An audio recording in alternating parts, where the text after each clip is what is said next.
I was talking with a friend one time about prayer, and she said that she thinks of her thoughts as prayer, which makes sense to me. The Bible asks us to pray unceasingly, and how is that even possible unless your thoughts are your prayers?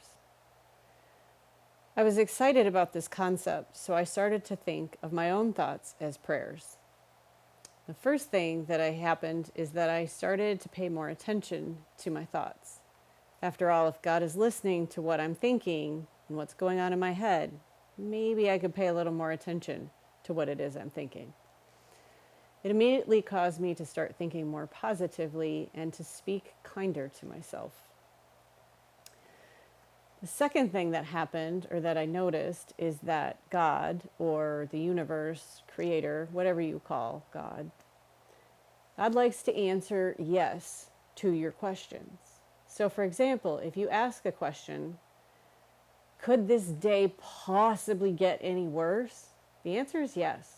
And the rest of your day, you will experience ways that your day can actually get worse.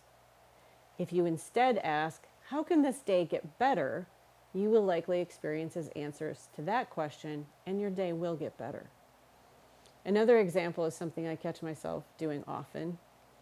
I'll get frustrated and I'll ask something like, why can't I find my keys? Now, I know that's not really the question I want an answer to.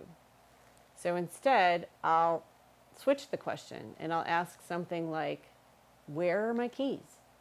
And more often than not, I will suddenly remember where my keys are. So I would invite you to consider the thoughts you think and the questions you ask.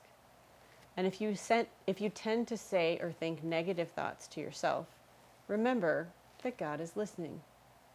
If you ask, how could I possibly be so stupid?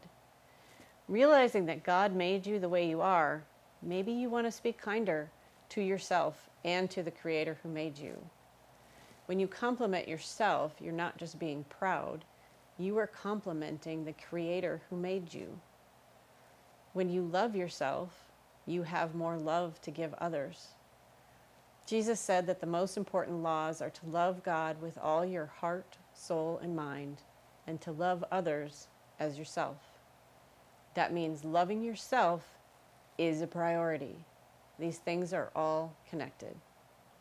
When you love God, it is easier for you to accept God's love.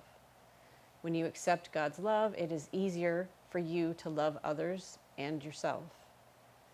So remember, you are fearfully and wonderfully made. God loves you, and so do I. So please accept that love. Speak kindly to yourself, and remember, God is listening.